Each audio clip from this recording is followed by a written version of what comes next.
Ahve Maslin is a good-looking, energetic 21-year-old. A charmer with the gift of the gab.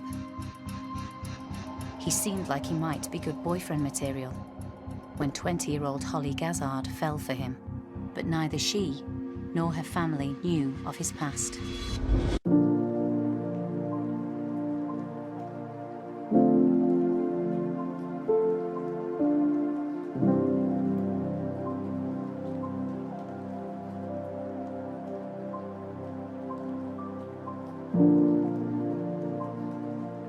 Hello my lovelies, and welcome back to my channel. For anyone that doesn't know, my name is Sally, and what I do here is I research the crap out of cases that just kind of take my interest. Nothing is off limits. True crime, missing people, mysterious cases, urban legends, or even scary stories, whatever I think will open up a discussion with you guys. If you like what you see, feel free to subscribe, like and comment. You'd be doing me a massive favour. Any interaction is good for me. For my returning subscribers, hi, how are you? Welcome back. Let me know what's going on in your lives by commenting below, reaching out on my Facebook, Instagram or Twitter accounts. All of them are going to be linked down below. That also goes to any newbies that have come across my videos. Reach out to me. I love hearing from you. It's one of my favourite things. Also, please remember to be kind. No trolling, no nastiness will be tolerated here. You have been warned. I will delete the comments and I will report you. I don't play games around here. Okay. Now that's all the boring crap out of the way. Today we're going to talk about the murder of Hollie Gazzard. Have you heard of this? People from UK may have, but it's likely that my overseas friends haven't. Hollie was stalked and stabbed to death on the 18th of February 2014 by her ex, Ahve Maslin. This case is one that changed the country and has always laid really heavy in my heart for many reasons that I'll explain later. But what happened and why was Hollie's life taken by someone she loved? Let's have a look. Hollie Gazzard was born on the 23rd of July 1993 in Gloucester to her parents Nick and Amanda Gazzard. When she was born, she was the second born daughter to Nick and Amanda. They previously had another daughter called Chloe, who was a few years older. Hollie came into this world with her big, beautiful eyes and a flock of ginger hair that she embraced, that she loved. As a child, she was sporty, taking part in multiple sports while she was at school. She even went on to represent the Millfield School playing tag rugby, and her dad was really proud of this. She was also a huge Man United fan, just like her dad, and went to Old Trafford to support her beloved team many times, spending those days laughing and having fun with her dad. She was described as a determined, loving, fun-loving young woman, vivacious, kind-hearted. Everybody wanted to be her friend. She was also described by her father as being able to show her personality through her hair. She never had the same colour twice, and I've looked through her photos and she's just so beautiful. She's just a beautiful 20-year-old woman. Her hair is just incredible. I love every single hairstyle that she has. By the time she entered high school, she had already found her passion.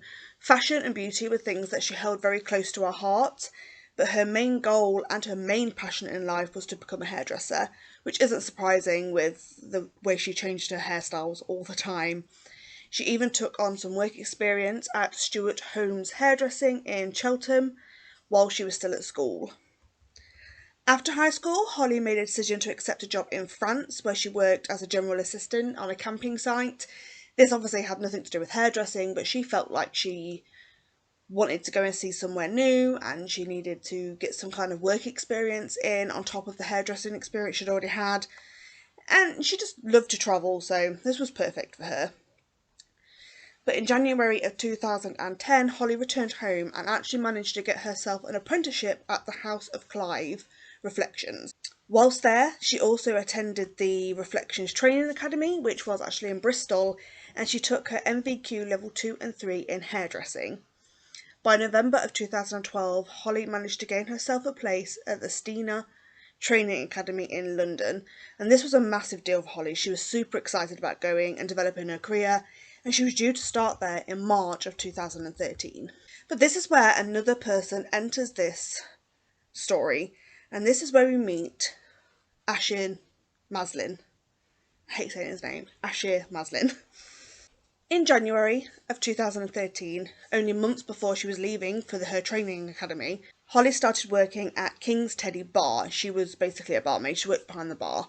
She was well suited for this job. She really enjoyed it. Her outgoing personality was well suited, and she just thrived in this kind of environment. Punters loved her, and the staff all thought she was just amazing. And as I said earlier, this is where she met Ashir Maslin. Maslin was a regular at the King Teddy, and he was also part-time security for the pub, so he was there very regularly.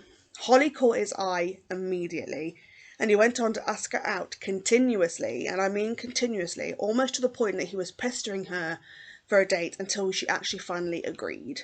Friends of Hollie said that they fell in love very quickly and very hard. In fact, only a few weeks after their very first date, she took him home to meet her parents. Maslin was described as people that knew him as a chatty and outgoing man. He could talk his way out of anything, he was handsome, but he did have a bad reputation. In fact, Hollie's own mother knew him from her days as a dinner lady, because she used to work as a dinner lady. She said that whilst at school he was a troublemaker. He would walk around with swag, with a comb in his hair, thinking he's like Mr. Big Man. But she decided that he was to be given another chance because she thought that he loved her daughter. And then in March of 2013, Hollie set off for her 9-month trip around the Bahamas. This is where she combined her love of hairdressing and her love of travelling. And as I said before, she was super excited about going. She was counting down the days, and she finally went. But only a few days into her trip, Hollie actually called her father and asked him to arrange flights for her to come home. This obviously confused her family and her friends because she'd been so excited to go, and the trip was only going to be 9 months long. She told them that she was homesick, but in hindsight it appears that Maslin is the real reason for her return. While she was there on the cruise, she posted some pictures on Instagram of her having like a wonderful time. She was really enjoying it, and her friends and family suspect that he probably contacted her because of these photos and essentially forced her to come home. Once she had actually returned from the cruise, Hollie stayed with her parents, but Maslin and Hollie's relationship had changed. Once she'd returned home, Hollie decided to go on a night out with her friends from her first apprenticeship at that hairdresser's, but Maslin actually showed up and demanded she return home. He wouldn't take no for an answer. Hollie eventually gives in and does end up going back with him. At this time, her friends and family noticed that when she was around Maslin, she would change as a person. She would become moody and snappy. When friends and family tried to talk to her about her relationship problems, she would just tell them everything was fine and she could handle it, and that's just the type of person she was. She was strong, she was independent, she didn't need their help, despite the fact that her family offered to help. She kind of became a shell of herself when she was around him, but when she wasn't around him, she was her normal, outgoing, chatty and confident self. It's like Maslin chipped away at her and chipped away at her until she just wasn't her anymore. After a few months, Hollie actually landed a job as a hairstylist, but this job was going to be in London. Maslin made the suggestion to her that he go with her and they move in with his cousin. Hollie wasn't overjoyed by this idea. She did want to take this job. She was happy about the job, but she wasn't too keen on moving in with his cousin. But again, she agreed with what he said to make him happy. However, once she moved down to London, her, I guess, naivety probably thought that if she did what he wanted and they moved away, that would make him happy and the possessive behaviour would stop. But it didn't. In fact, it got worse. And on one occasion, her parents travelled down to take her for lunch. He didn't go. Hollie made continuous excuses for him, saying that he wasn't feeling well.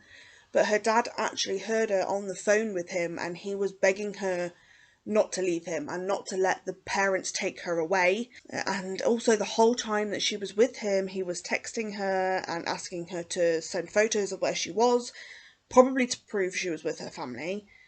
At this point, her family began to get a lot more worried about Hollie and her safety. They could see the signs of an abusive relationship, signs that Hollie couldn't necessarily see because she's in that relationship, so it's difficult. But Hollie just kept saying she could handle it herself and everything was fine. A few weeks after the family visited her, herself and Maslin actually travelled back home to Gloucester to go for a meal for her mum's birthday. During this meal, however, Maslin got very drunk and he actually began to show his true colours. He began hurling abuse at Hollie, embarrassing her in front of everyone. He would click his finger at her like she was his slave and demand she did things for him, and he basically spoke to her like she was an absolute moron and that she couldn't understand what he was saying. And this obviously embarrassed Hollie, and her family again tried to talk to her, but she was just this independent woman and she didn't think she needed their help. So Maslin and Hollie ended up returning home back to London. However, in August of 2013, everything hit the fan. Hollie and Maslin went to the Notting Hill Carnival with his family, which is obviously London. During this time, Hollie had taken his nephew to use the bathroom, but she hadn't told him, and it was very busy. Maslin freaked out. He got angrier and angrier until eventually he found her, but once he found her, he just began screaming at her, and eventually it got to the point where he physically pushed her or hit her to the ground. Hollie was understandably shocked. She knew that his behaviour was possessive and controlling, but she didn't think that he'd ever actually lay a hand on her, and when he did, she was in complete and utter shock. After this incident, she decided she couldn't do this anymore. She packed her bags, called her dad to come and get her, and she went home. Once she returned back to her parents, she actually found a position at Fringe Benefits and Libelle Hair in the city, and this was a place where she felt at home and comfortable. She was popular with her colleagues and her clients. Her flair of life made her enticing to others. She was happy. She was back to her normal self and life was good. However, after a few weeks, Hollie found out that Maslin had also returned to the area, and he'd returned and moved in with his mother. Immediately upon his return to the area, he started to pester Hollie again. He was begging her to take him back, telling her he had changed and that he was sorry.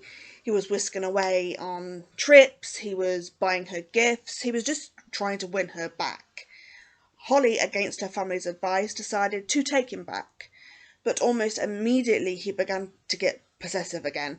He would call her and text her all the time, forcing her to turn off her phone when she was at home. But sometimes he would even just show up at her house. He would show up at her work at the most unacceptable times.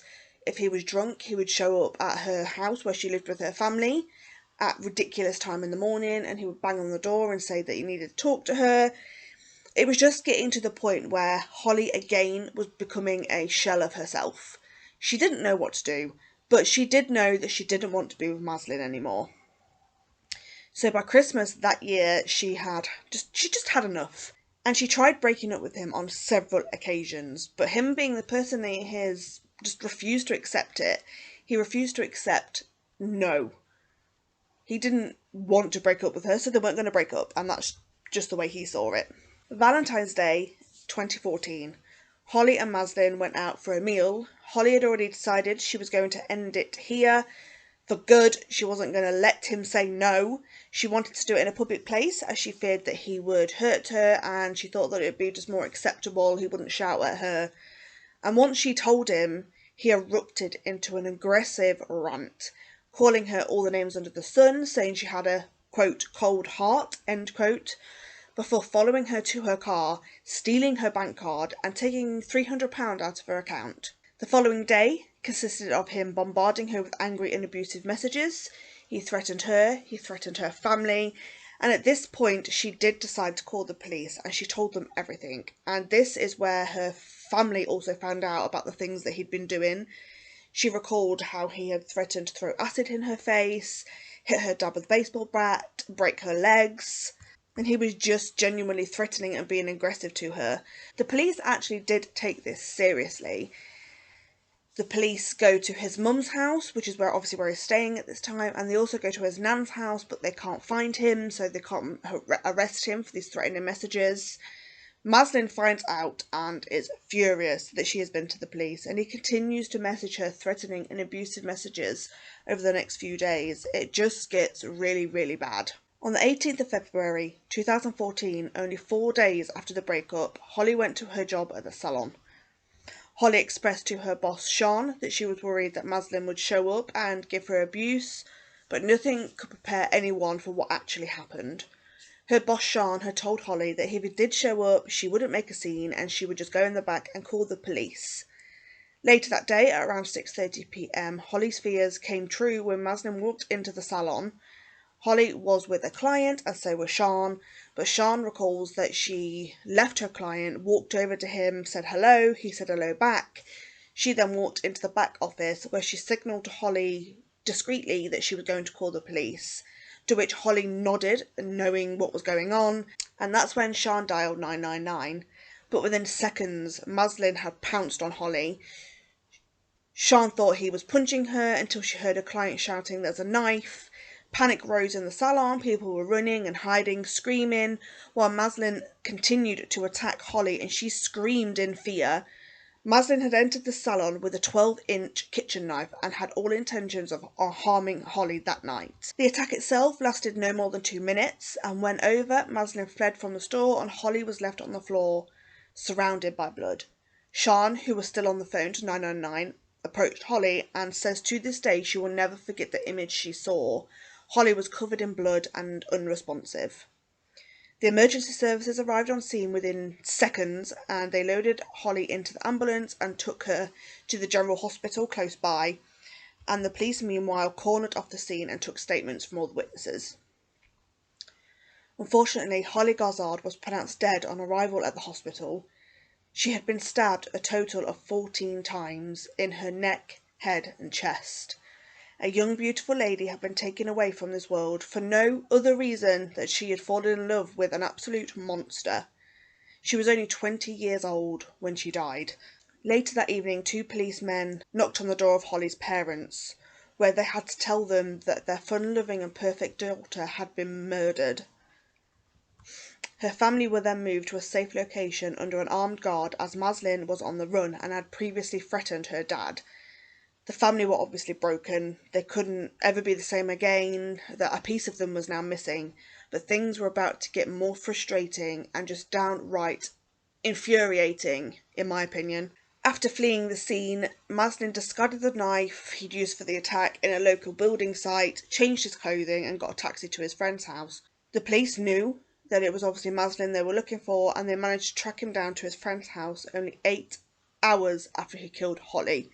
This is where he was arrested and charged with the murder of Hollie Gazzard. Waiting for trial, her parents found out that Maslin was actually arrested 4 times in the years before Hollie and Maslin's relationship had started, and he was arrested for things like domestic violence, GBH and threatening behaviours. This was really shocking to the family because obviously they didn't know this, and if they had known this, like I always say, hindsight's a fine thing, because if you know the things that you knew, if you knew the things then that you know now, things would be very different. And I'm pretty confident in saying that if they knew this information, Hollie would definitely be alive today. And that's really sad and that's really heartbreaking, and I think that makes it worse for the family. It's like throwing salt in an already open wound. Can't even imagine. On the 15th of July 2014, the trial begins. All Hollie's friends and family are there. Maslin arrives.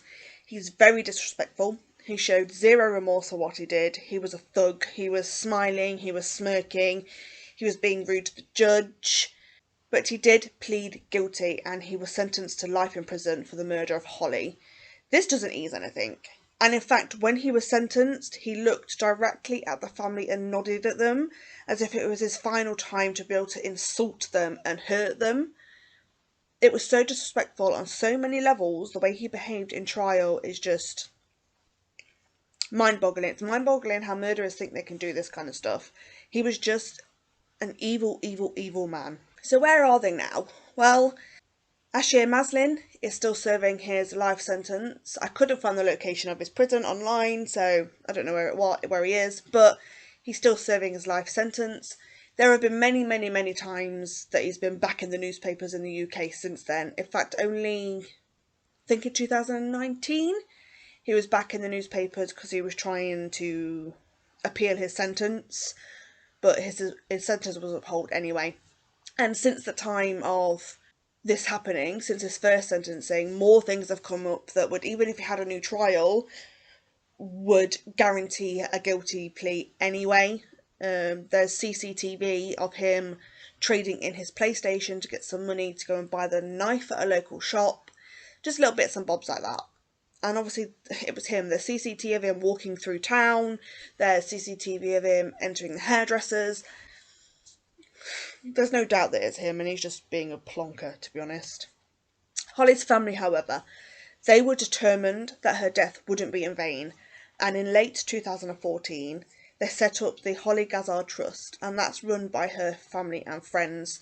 Her father Nick has put a lot of time into the trust, and they are advocates for speaking out against domestic violence against women. They do yearly walks to remember Hollie, and they also remember her on her birthday. They throw her birthday parties. They threw a 21st birthday party for her the year after she died. They also, like I say, educate women on how domestic violence happens. So they give women knowledge on how to get out of domestic violence and how to spot the signs in the first place. And they're doing actually really exceptional work. And I will link the trust down in the description, so you can go and have a look. You can support, you can donate, you can become volunteers.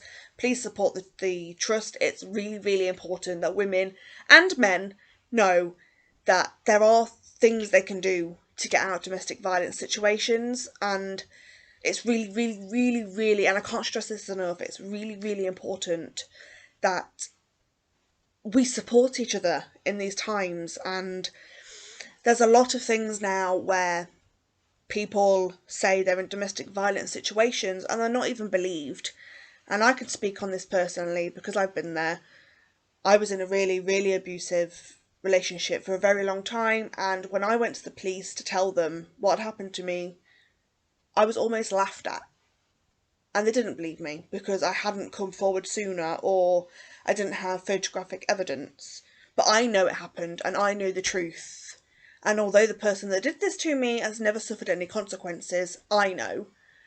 And it's really important that in these times when people are at their weakest, that we build them up and we stand together and we support them. And that's really, really important. I'll also link below some interesting documentaries about the Hollie Gazzard story, and I'll also link below some domestic violence helplines and websites, because there is always light at the end of the tunnel, I promise you. If you can get out of this situation, please do. Please, please do. Because these stories are not uncommon. These stories are really, really common, and domestic violence is really, really common, and that's terrifying. Whether you're a man or a woman, you can be victimised and you can be hurt by the opposite sex. I don't care what your sex is. If you're in a relationship that has domestic violence in it, it's not a good relationship and that person doesn't love you. So please, please get out. Also, if you have any questions, please feel free to message me on my social media accounts. I will guide you in the right directions if I can. And most importantly, if you are in fear of your life, dial 999. There are ways of dialing 999 that do not make it obvious. And I'll also link some of them down below so you can have a look at them. But that's it for today. That's the story of Hollie Gazzard. I think it's a really important story. And now you know why I hold it so close to my heart. All these stories hit me really hard when it comes to domestic violence within relationships. As I say, it's really, really important that these stories keep being told over and over and over again, because younger generations are coming up and becoming adults or can be in these situations, and it's just really, really important. But today I'm going to leave that there. I hope you enjoyed my video. I've loved spending time with you. Thank you for watching my video. Thank you for the continued support. I got a few new subscribers and a lot of people over on my Facebook over the last few weeks. I don't know what happened there, but I really appreciate it. I know I'm really floopsy about posting at the moment, but I hope when I do post, I make you all proud. Yes. Don't forget to subscribe to my channel, like, comment, dislike if you want to, share if you want to, go over to my social medias that will be linked down in the description, and I will see you hopefully next week. Stay safe, don't kill anybody. I love you guys. Bye. Mwah. Jet planes in the night sky with you, getting high in the sunrise with you, getting through all the bad times with you. I wasn't missing a thing, no I do. And I wish that I could build a time machine, 'cause time moves on, and now you're gone. Oh, if only I could build a time machine, I'd come and get you. I can't forget you. I miss you, I miss you, I miss you all the time. I wish that you were mine.